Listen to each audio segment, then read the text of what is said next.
क्या जयराम को लेकर आप लोग थोड़ा सा डर रखते हैं कि नहीं सब ठीक है? नहीं, ऐसा कुछ नहीं। डर की कोई राजनीति में कोई डर नहीं होती है। जयराम महतो जी अपने कुछ मुद्दों को लेकर के आए हैं, निश्चित तौर से अपना संघर्ष कर रहे हैं। उनका कहाँ तक जनता के बीच में किस तरह पकड़ होगा, आने वाला चुनाव बताएगा। हेमंत सोरेन जी की धर्मपत्नी जो उपचुनाव में नामांकन आज की है, उसको भारी मतों से यहाँ विजय हम लोग दिलाने का काम करेंगे। विपक्षियों का यहाँ किसी तरह का कोई भूमिका नहीं रहे। हम लोग चाहेंगे कि उनका जमानत जब्त हो जाए। भारतीय जनता पार्टी का आप देख रहे हैं, केवल झारखंड ही नहीं पूरे देश में जो स्थिति बनी हुई है, जो उनका गैर भाजपा सरकार जहां भी बनी है, उस सरकार को वो हमेशा से तोड़ने का कोशिश किया है। हेमंत सोरेन के नहीं रहने से एक स्टार प्रचारक जेएमएम का कम हो गया है और थोड़ा मुश्किल पड़ेगा आप लोगों को गिरिडीह और धनबाद में। झारखंड में लोकसभा चुनाव का बिगुल बजा हुआ है। तमाम प्रत्याशी जो हैं वो अपना प्रचार प्रसार कर रहे हैं, लेकिन उसके साथ झारखंड में एक उपचुनाव भी है, गांडे विधानसभा उपचुनाव। आपको इसकी जानकारी है। और आज झारखंड के पूर्व मुख्यमंत्री हेमंत सोरेन की पत्नी कल्पना सोरेन गांडे उपचुनाव में बतौर प्रत्याशी अपना नामांकन दर्ज कराई है। अभी हम लोग गिरिडीह में हैं और यहाँ नामांकन दर्ज कराने के बाद सभा का आयोजन किया गया। तमाम नेता यहाँ मौजूद हैं। हमारे साथ इसी मुद्दे पर बातचीत करेंगे हीरालाल हांसदा हैं, जो बोकारो जिला अध्यक्ष है झारखंड मुक्ति मोर्चा के। लोकसभा चुनाव है, विधानसभा का उपचुनाव है, दोनों पर है, तो बात करते हैं इनकी तैयारी की। जोहार। आपको भी जोहार। झारखंड मुक्ति मोर्चा बोकारो जिला समिति की ओर से आकाश बाबू। एक तो फिलहाल गांडे पर बात कर लेते हैं। गांडे जेएमएम का गढ़ रहा है।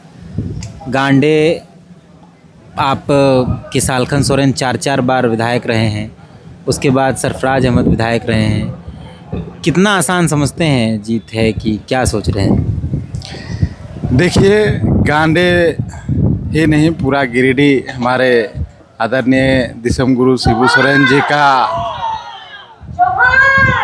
कर्म क्षेत्र रहा है, आंदोलन क्षेत्र रहा है, और उसी में गांडे भी जो है हमारे पूर्व विधायक और पार्टी के गद्दावर नेता रहे सालखन सोरेन जी का गढ़ रहा है। इसलिए गांडे विधानसभा उपचुनाव में पार्टी को कोई किसी तरह की दिक्कत नहीं है, लेकिन चुनावी प्रक्रिया है। हम लोग चुनावी प्रक्रिया के तहत वहां अपने लोगों से मिलेंगे, कार्यकर्ता घर घर जाएंगे, और हम लोग चाहेंगे कि हमारे राज्य के लोकप्रिय नेता और हेमंत सोरेन जी की धर्मपत्नी जो उपचुनाव में नामांकन आज की है, उसको भारी मतों से यहाँ विजय हम लोग दिलाने का काम करेंगे।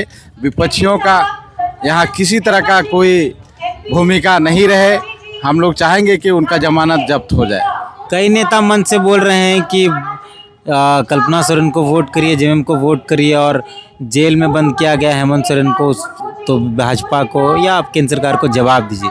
आप लोग को भी लगता है ये बात? देखिए, ऐसा है, भारतीय जनता पार्टी का आप देख रहे हैं, केवल झारखंड ही नहीं पूरे देश में जो स्थिति बनी हुई है, जो उनका गैर भाजपा सरकार जहां भी बनी है, उस सरकार को वो हमेशा से तोड़ने का कोशिश किया है।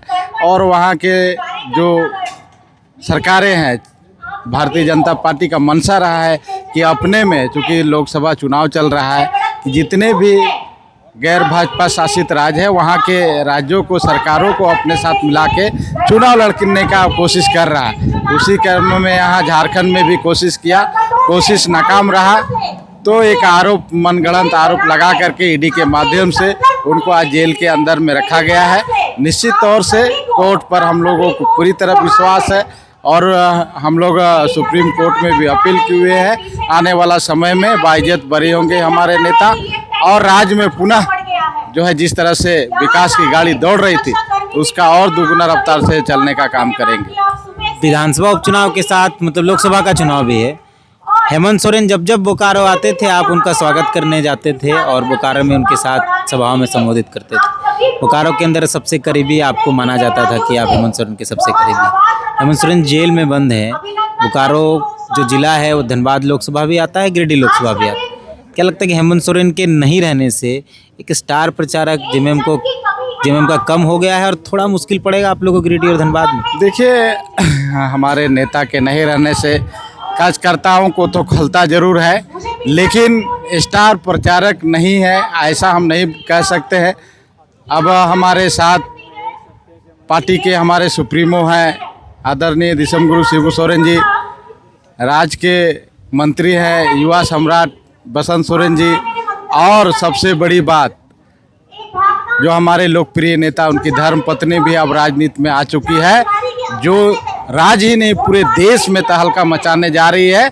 इसीलिए कार्यकर्ताओं का जोश जो है दुगुना नहीं चौगुना बढ़ गया है। अब कार्यकर्ताओं में किसी तरह का नेता का कोई कमी नहीं है, लेकिन हमारे नेता जो जेल में बंद है उससे लोग दुखी जरूर है। कल्पना सोरेन को आप लोग कैसे देखते हैं? सिर्फ गांडे के विधायक के तौर पे देखते हैं या झारखंड मुक्ति मोर्चा का पूरा जो दामोदार है वो कल्पना सोरेन के हाथ में देखना चाहते हैं?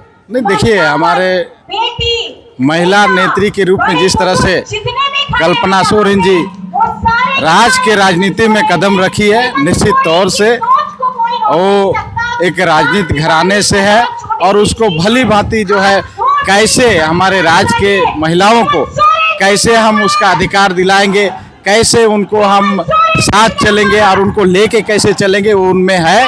इसीलिए वो केवल गांडे विधानसभा की विधायक नहीं रहेगी, बल्कि आने वाले समय में राज्य के और देश के महिला नेत्री के रूप में स्थापित होंगे। गिरिडीह लोकसभा है, आपका क्षेत्र पड़ता है, आपकी जिम्मेदारी है, कितना जीत देख पाते हैं या टफ है फाइट? देखिए, विगत आप 5 सालों में आप देख सकते हैं जो वर्तमान सांसद है, लोग उनको टर्च लेकर के और मैंने कई प्रक्रिया से उनको लोग खोजने का काम किया, लेकिन कहीं दिखे नहीं।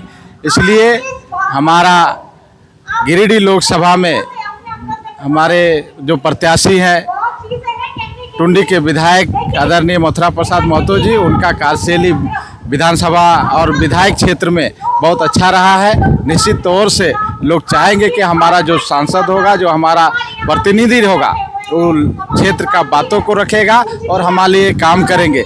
इसलिए लोग आशा ही नहीं पूरी उम्मीद है कि इस बार जो है मथुरा महतो को गिरिडीह लोकसभा से लोग भारी मतों से जिताने का काम करेंगे। एक चेहरा गिरिडीह लोकसभा में है, जयराम महतो इनका नाम है, क्या लगता है कि उनसे कोई टफ फाइट हो पाएगी? चलिए, सांसद महोदय का तो आप लोग कह रहे हैं कि नहीं दिखते हैं क्षेत्र में बाकायदा विरोध है कि वो दिखते नहीं, लेकिन क्या जयराम को लेकर आप लोग थोड़ा सा डर रखते हैं कि नहीं सब ठीक है?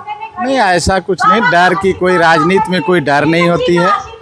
जयराम महतो जी अपने कुछ मुद्दों को लेकर के आए हैं, निश्चित तौर से अपना संघर्ष कर रहे हैं। उनका कहाँ तक जनता के बीच में किस तरह पकड़ होगा आने वाला चुनाव बताएगा। हमें उनसे किसी तरह की लड़ाई नहीं है। निश्चित तौर से हमारी लड़ाई जो वर्तमान सांसद है उनसे है और हमें पूरा विश्वास है उनको हम लोग पूरे भारी मतों से उनको शिकस्त देने का काम करेंगे और गिरिडीह लोकसभा से हमारे जो प्रत्याशी टुंडी के विधायक वो लोकसभा में भारी मतों से शिरकत करेंगे।